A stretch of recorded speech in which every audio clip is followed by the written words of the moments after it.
Hey, Tuba Titan 12 here with a video about Beast Tamer. This is episode 5.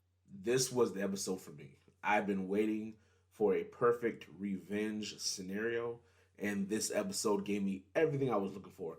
I have notes about this, but I'm not even going to use them because I just really want to talk about it. So, the hero party, they show up.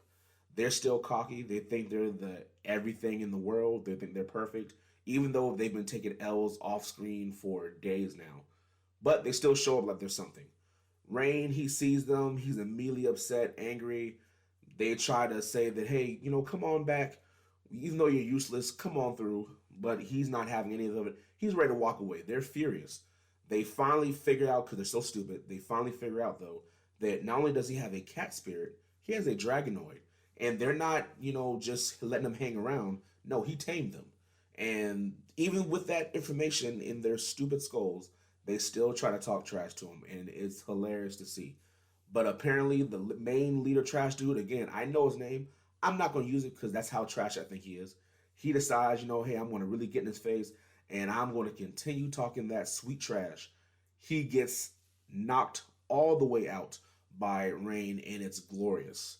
They're angry. He's getting ready to leave, but one of the people, they decide, hey, I don't want him to leave, so I'm going to come in and I'm going to talk about, hey, we got to save the world. Help us save the world. We need to go to these lost woods. They kept getting lost because that's, the lost woods. It changes directions about where to go every couple of days, I guess. And they just couldn't handle it. With Rain there, he would handle all the equipment, help with scouting and whatnot. They can't do without him, but of course they're not going to say that. They're going to just kind of just say, hey, we need you to save the world. You got to kind of get over this. Still not apologizing.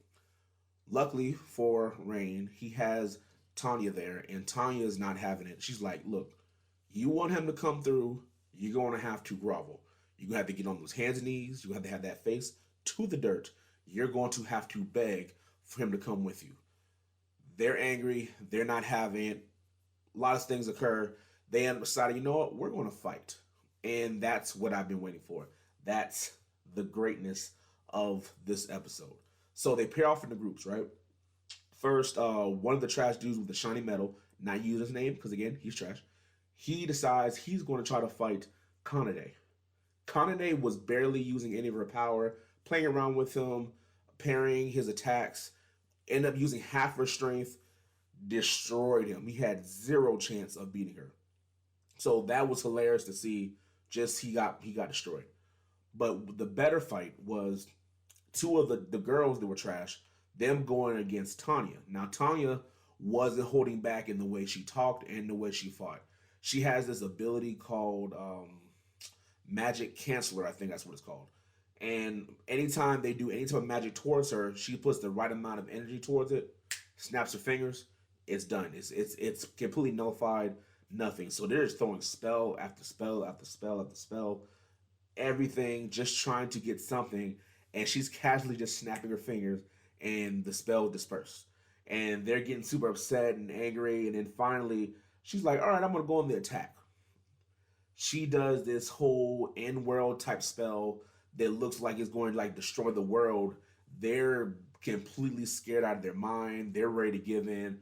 But she was just playing around because she actually did the spell. Of course, everyone would have died. But she just wanted to show them how powerful she was.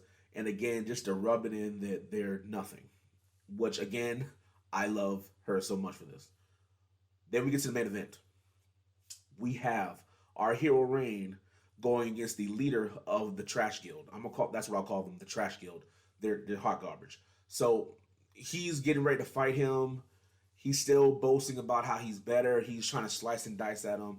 But Rain can dodge easily.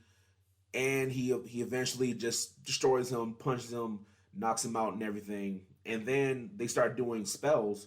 He's able to keep up with that. But again, that trash guy thinks he's going to win. And suddenly, he's paralyzed. Well, how did he get paralyzed?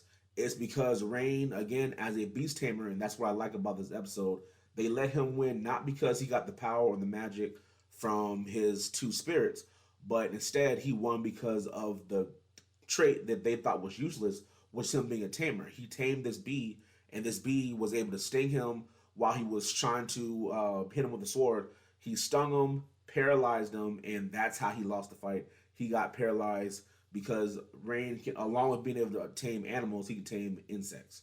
So he did that, and of course, as he's begging, he's saying, hey, hey, I'm sorry, you win, you got it, you got it.